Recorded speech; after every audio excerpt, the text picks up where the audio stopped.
Welcome to another episode of the Grindhouse Podcast. I am one of your hosts, Edwin, and not across from me, but on another screen is my virtually co-host, my co-host Chris Martin.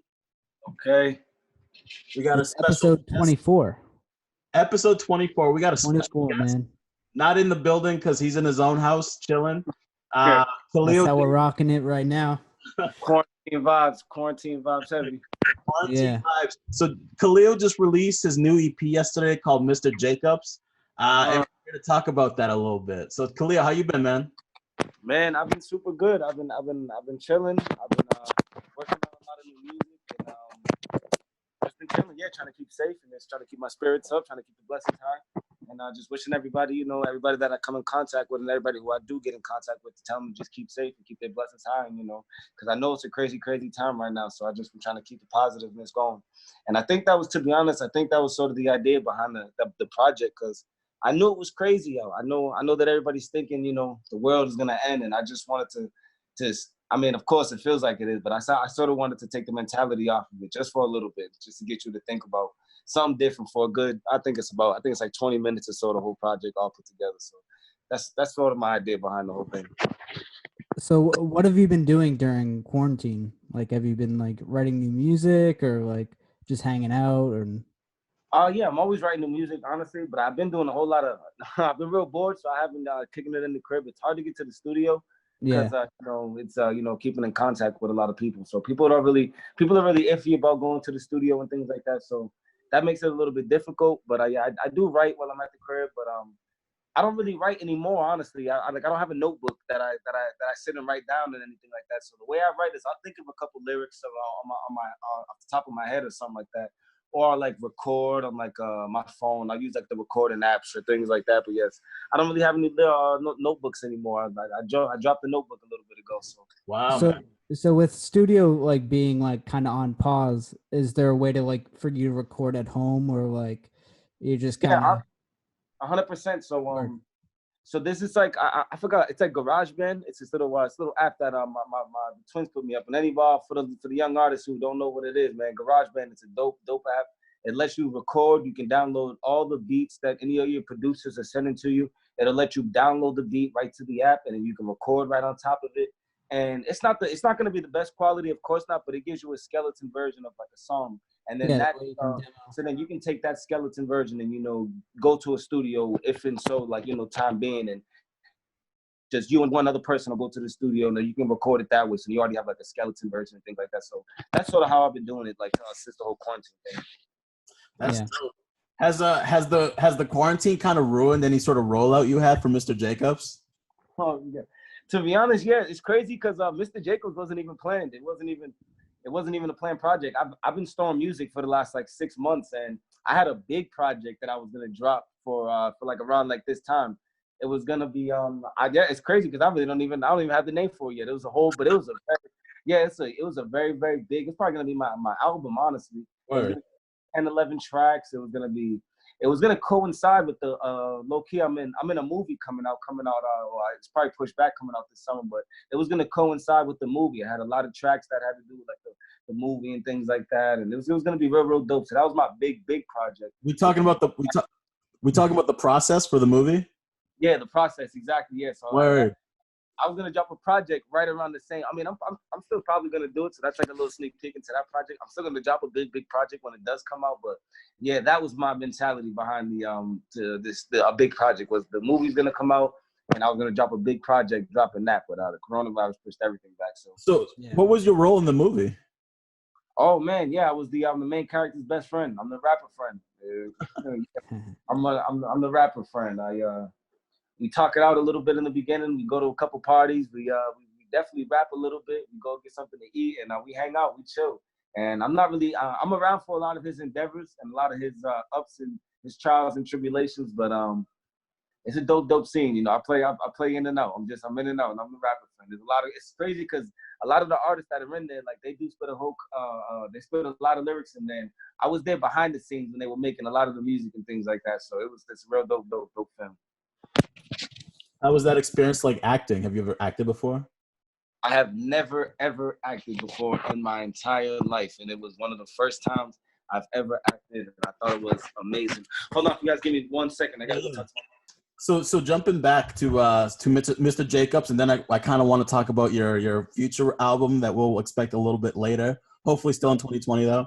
So going back to Mr. Jacobs, can you talk to us a little bit about the music and the, you know, how you put together these songs? Mm-hmm. Yeah, definitely. We were sitting down, me and my producer, my main producer, we sat down together and we came up with the idea to come up with a project because everybody, I felt like we all needed something to hear. As soon as the title came involved, Mr. Jacobs, that's when we started playing on a whole bunch of different, the title came first, and that's when we started playing ideas into a whole different songs. One of the songs, we're gonna get into one of the songs I'd even say, like introducing Mr. Jacobs. I recorded that part in the song before the title was even made. So as soon as the title of this the project came out, we instantly knew that was gonna be the title to that song because it was already there. It was like it played coincide between with each other. So that was like the title to the song. And I don't know, we just found ideas, just different like that. Like Romello, that's my middle name. I don't know if anybody my authentic real middle name. We just played on ideas of Mr. Jacobs and where that'll come from. Oh, you talked a little bit about the fact that you don't really have a notebook anymore. What's been that process like putting records together? How do you put all of your pieces together? Do you just have a bunch of separate voice recordings that you just kind of put together like a puzzle, or what's that process like? Honestly, I just got into the voice recording thing. Maybe I think maybe like a month ago now. I just got into the voice recording. So honestly, before then, it was all just free verse, free hand. I play heavy into the vibe of the studio. I love the studio vibe. I love getting in there.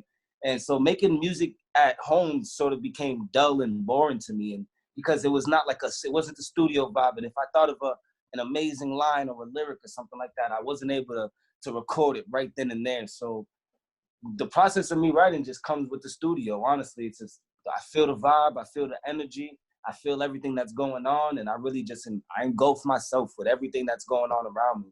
And I step into a confident zone. Honestly, I feel like every level of my music game has been confidence. I was once not confident at all to tell nobody I rap music, to the point where I'm confident enough to step in the booth with no notebook and kill a song. So I just feel like it's all about levels of confidence. You do that? What made you make that transition from writing to just going, fuck it, I'm just gonna rap? Oh no, it's crazy. There's a wild story behind like my transition.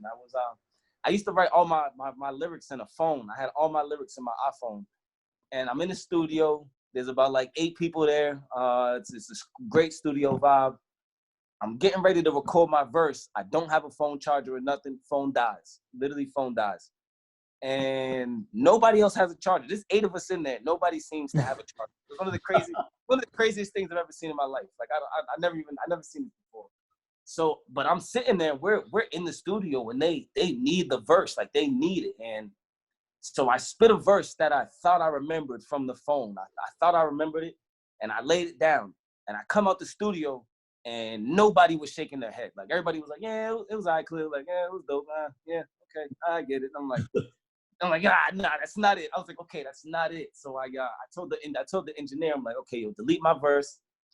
Give me like a couple of minutes. I told my best friend, I was like, yo, don't you have to record like ad-libs or like re-record ad-libs or something like that? He was like, yeah, man, I got to do ad-libs or something like that. I was like, yo, you got your headphones on you? He said, yeah, I got my headphones. So he gives me his headphones. I get the engineer's phone. I'm like, yo, play the beat in your phone. Like, yo, play the beat off your phone. So I take the engineer's phone. I take his headphones, and I'm just listening to the beat while my best friend's in there recording his ad-libs. And I'm locked in. There's like 9 people in the studio. I'm just locked in by myself. I'm not writing anything down. I'm just locked in because I'm like, yo, when I go back into the booth, I'm gonna have to give the phone back. I'm gonna have to give the headphone. Like I couldn't write anything down at that moment. And I was sort of forced to come up with like a dope verse, like right on the spot. And 15 minutes later, honestly, I'm telling you, 15 minutes later, I jumped in there. I spit one of the coldest verses I ever thought, like in there. As soon as I stepped out the booth, everybody was they standing up. They all going, that's the verse right there. Like, that's it. And then from there, it was a go mode from there, honestly. Damn. So speaking of the studio and like having people around, so when you're collaborating, um does like everyone show up at the studio and jump on a song, or is it like you record and then you hand off the song to them? Um When people are in there, honestly, if I'm gonna do a collaboration with an artist, I'll probably usually hit them up beforehand. So yeah. I let them know that when we get there, like it's more so like not business, but we just have like a sort of target when we get to the studio. So Okay, so word.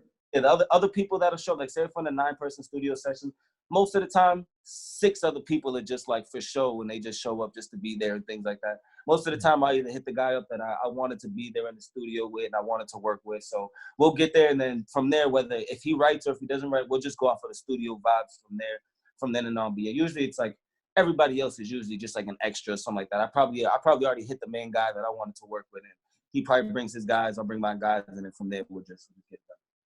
Is there anyone that you haven't collaborated with that you want to? Yes, there's one guy that I want to, and I haven't got it done yet, and I've been in his ear. I even sent them tracks, and I mean, we've this is my man. He's a cool guy of mine and everything too. I feel like the timing is a little bit off. So it's Slim TF from Lynn. I don't know if anybody knows Slim, but he's a dope rapper from Lynn. So Slim definitely one guy that I'm heavily interested in his music, and I would love to get a feature with him. And we've been friends forever, so I feel like it's just timing that's a little bit messing that up. And also too, Cashew 2 Times. Cashew 2 Times is another guy that I'm a big fan of his music, and for some reason we're really cool friends. Like we go out and have drinks all the time. We just timing wise, we never get around to go to the studio together and things like that. So those are 2 artists that if I really do want to work with coming from this. Dope. So I know we're all in quarantine and we're not probably going to leave the house for another, I don't know, probably till June or something. That's what I've heard. Which kind of sucks because I know usually when you release a project, you want to attach a music video somewhere. So my next question is, like, are you planning some sort of like a music video, like a quarantine music video, or any sort of visual with any record? And if so, or if not, like, what record would you want to make a music video for if you could? Okay. It's crazy because I wasn't even gonna say nothing, but now that the question is proposed, I gotta sort of give it up. So I didn't foresee the pandemic coming, but I sort of like to work a little bit early. I shot a video for maybe 2 of the songs already off of the project. Yeah, I've already got a lot of the footage for about 2 of the songs already from the project. So just a lot of editing and things I gotta go down. That's what I'm saying. A lot of editing and things that are gonna go down, and we'll prepare. And I don't know when it'll come out, because my the editing process could take it takes a little bit for my editors to do. But yeah, we've already shot like a couple of videos and things like that for a couple of songs. That's good. Honestly, that's perfect. Like, yeah, well, that's what that works in your favor. yeah, I was gonna say, but those they're in the works. Yeah, that's awesome. Yeah, because I feel like probably like a lot of artists, like they like created an album and they didn't get a chance to do the videos before all this craziness. The fact that you have some done and being edited, I mean, you're kind of like head of the curve now. Yeah, you're well positioned, it seems like, because you got this record you just released, you got a couple music videos for it, and then you can pretty much hold off for however many months this is gonna last for. Yeah, and you got the album ready to go, so you're well positioned with 2020. I appreciate that. I really do, but I feel like I can't even take all the credit. It's the people around me. It's everybody who I get myself involved with. They're the ones who push me every day to go to the studio. The videos that are even coming out, like that's my videographer. Like I'll just be sitting around and they'll be like, "Yo, we're gonna shoot something right now," and I'm like, really? Okay, all right. And to like really, they're the ones who really like push me and like get me to go. So like I do appreciate the compliment, but it's everybody who I got around me. They're one of the dopest people. They're one of the dopest teams, and I couldn't thank them anymore. That's awesome, man. That's awesome. So let's shift gears a little bit. Let's talk about Mr. Jacobs.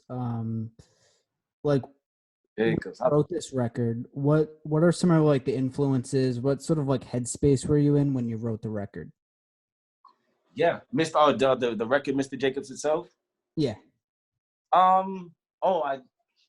knew that a lot of my fans expect me to do very 90s boom bap rap. That's I don't know what it is, but for some reason I feel like I'm expected to go Jay-Z, Jadakiss bars for some reason. So, and I knew that from a lot of my fans. So Mr. Jacobs came me telling my producers, give me something completely different, change it up. Like, I need something that's gonna sound 2020.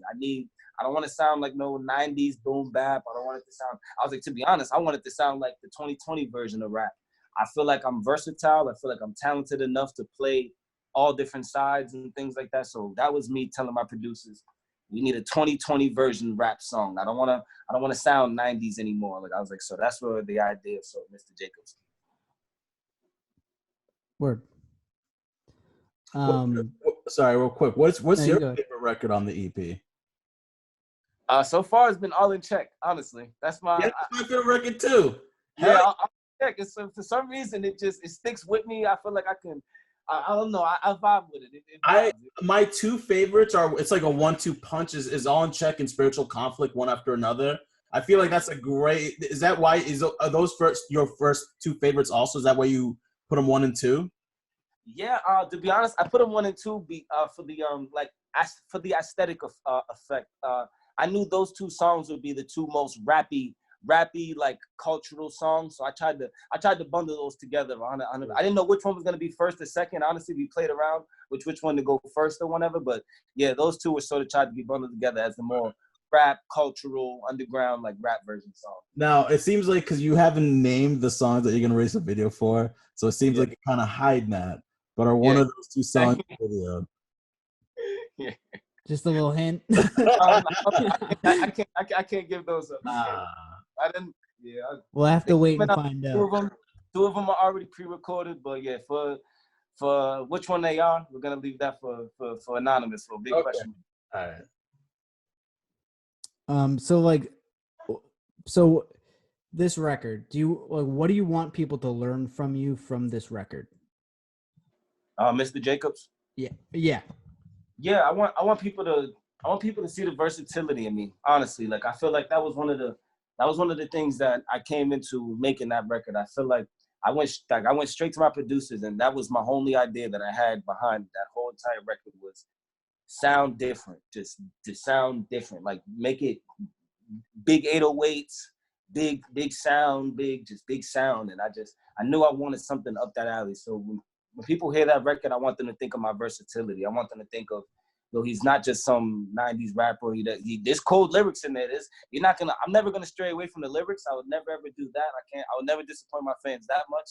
So I never stray from the lyrics, but I do want them to see the versatility in it. Like, I can dabble into a whole different genre.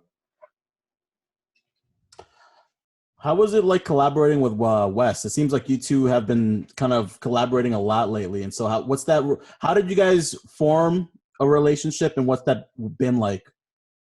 Yeah, Wes is the man. Wes is the Superman, and our chemistry has been hit off since the jump. Like, it was like the first couple of weeks we met. We used to say to each other, like, it felt like we were kids that got separated and it finally got reconnected after so many years. Like, it was just that type of vibe since the very, very first like day we met. And I've always said too, like, his passion and his drive is unmatched. Like, one of the times, like one of the things that I'll never forget Wes for is, we was in Walnut Street Cafe, and I go to Walnut Street Cafe every day, and I've never had this idea. He sees one of the owners and he goes, Kaleo, how can we get your music played on the speakers in Walnut Street? I'm like, I don't know. He asked one of the baristas, like, is the owner in here? And the barista goes, yeah, the owner's right there. Walks straight up to the owner while he's sitting there having his coffee, goes, hey man, hey, what's up, man? I want to get my music and my friend's music on the speakers. How can I go about that? And they had it never got done, but the drive, the persuasion, and that was one of the first times I met him. And literally from that day, it just showed me what type of person he is. Like, if he has something on his mind, he's gonna go do it. And nothing's gonna stop him and things like that. So he's definitely got some intangible qualities about him. Yeah. Love that.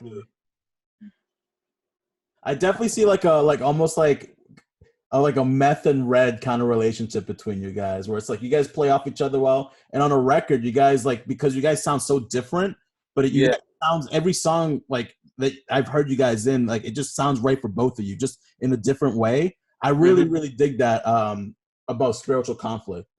Oh, I appreciate that. And to be honest, I feel like because we have a couple of records that are unreleased that we just have like both sitting in our emails and things like that.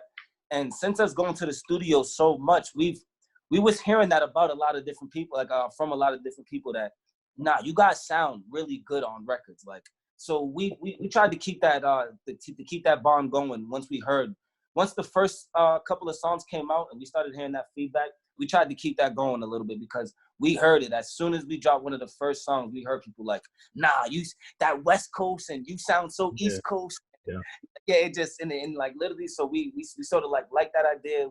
We played on it for a little bit. So we do have a couple of unreleased tracks that I don't know where they're going yet, but they're definitely gonna get released very, very soon. But yeah, we recorded them a little bit ago, and we love that idea as soon as we put them out and people got that feedback. We love the idea that Are those like unreleased songs? Are they part of like a bigger project or just like one-off singles? They just might be one-off singles or maybe a project. But honestly, when it comes to us, since we sit in the studio so much, well, before the pandemic, since we lived in the studio so much that we just recorded, like it's all been just so organic. So we'll sit there, and if you're there and you're in, and the way the vibes are set up, you're an artist and you feel confident, man, rap. And if the rap is good enough, we're gonna tell you to punch in right now and get that recorded in it. If somebody else has a verse ready and then it's a dope enough verse, we'll sit there and tell you to punch it in right then and there. So that's what we did for months and months at a time. So we have like he has choruses and he's even done like ad-libs for songs and not even been on verses and things like that for a couple of songs that we got recorded just because of the way the energy and the vibes and things like that. So we just got a lot of music that we just have sitting around and things like that. Word. Is there some sort of a collective between like the artists, like in Lynn, between like you, West, a few other people that seem to be in your group? Is there a collective or is it just like a working relationship? Like all you guys kind of do your own thing but support each other in that? There's a big collective, honestly, and the main collector of everybody is Joel Sanchez, the Mayos, music twin on Instagram. I don't even We got to get him on the pod for sure. I've been hearing a lot of things about Twin. This is the catalyst. He's like literally, I feel like if you talk to any like growing artist from the city, eventually they're gonna bring up his name. Eventually they bring up him. He does so much behind the scenes when it comes to music. I feel like it's unmatched. There's not one person who I know that does so much for the hip hop culture behind the scenes and in front of the scenes. You know what I'm trying to say? Like Joel Sanchez, he's the guy to get everybody together. He's the guy to get songs from people that you would never even think of before. He's the guy to bring. He's that catalyst, right? Joel Sanchez. That's dope. He's a producer, right? He's the producer. But honestly, like I mean, I've known Joel since 8th grade. 2 years out of college now, and me and him been kicking it. Yeah, in his house since a little bit before 8th grade. Yeah, probably around like that time. Yeah, we actually, to think about it, we actually haven't had a producer on the podcast yet. So I think he's gonna be the first one. He's probably gonna be the first. Been on before for Wes's stream. Also, thank you by the way for joining us on that. That was dope. That was fun. But yeah, we'll have to get him on. So Kaleo, in terms of the album that you said you have in the tuck, could we get what is there like a concept, like a specific concept you're going after or a theme for it, or what's kind of the deal with that album? Yeah, the concept that I really have behind it, the very big idea concept about it, and everything sort of will fall into category along that is it's like superhuman and like a super individual.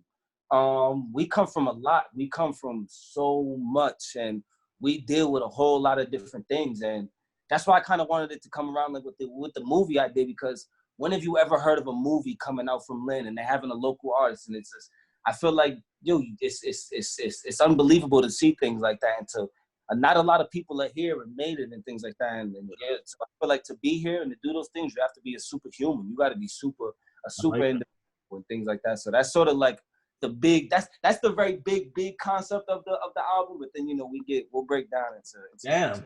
I like that a lot. I can't wait to listen to that. That sounds dope. So is it going to be like a full album, or is it going to be sort of like an EP or? Yeah, we're going to go, honestly, it might not be full album, because I made a promise with my producer. It's crazy because like we're musicians, and we've thought about the big album a long, we're talking about 4 years ago. We've thought about a very, very big album for my name, but that involves like me getting like a real big record deal and real big money behind. Yeah. So we've talked about that. We were thinking about waiting on releasing that crucial album, and that one I can give up the title with that one. That one's gonna be called Cadence, and that one's gonna be like that one's like my big money behind like music. I've already got. Gotcha, yeah, that so you're sitting on a lot of music right now. yeah, we've been I've been rapping for about 9 years now. So I figured I put my all into it. So as far as the next big project, the one that should be considered an album, I'm probably gonna call it an album. But in the back of my head, I'll know that You got your magnum opus still in the back. Damn. Yeah, I still got more music and more all of that. I got a lot. I'm telling you, when I sit in the studio and I record, I sit there and I make a lot of music, man. You know, it's funny. I remember I was talking to Mike L back when we were doing we did like a rehearsal for the process for the movie. I was reading the script, and Mike L who's also in the movie. Shout out to Mike L. I was talking to him. He said the same thing. Also, he's just got a lot of stuff. Like he's got a lot of stuff ready to go. You know, he's just been stacked. You want to know what's crazy? So, like, I'm not going to lie. Mike L is probably the main reason why I decided to get into storing music and things like that. I just started to get into storing music I'd say maybe 2 to 3 years ago, honestly. I just decided. Before that, I used to tell people songs were coming out on Friday, and I wouldn't have the verse done on Wednesday. Like the verse wouldn't be done. Like literally, I would have like a chorus. I would have a couple of words, and I would see somebody on the street. I'd be like, "Yo, bro, Friday, I'll see you Friday." Like it's coming on Friday. So it's like when you have like a project due for school or something, and then the night before. Yeah. I used to do that. So many times. Like I lived in the pressure era. I lived in that era, and literally meeting Mike L. Yeah, I met him around like 2 or 3 years ago, and literally I don't even want to put a number on how much music I got stored, but if I have a number on how much music I got stored, Mike L's is at least times 3. Even like, and I don't even know my number, but whatever my number is, Mike L has times 3. He has music. Is there like a specific thought process, or like in terms of storing the music?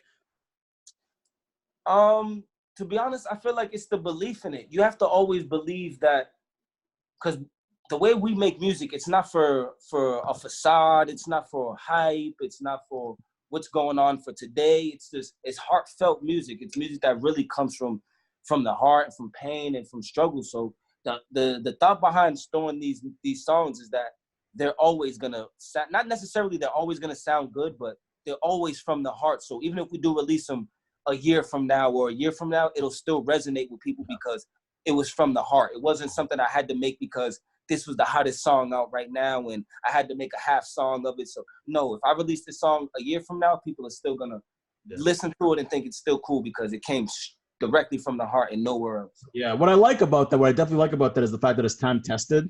Like if you like the song like 2 years later, 3 years later, you know, that's time telling you that song's good, and that goes a long way.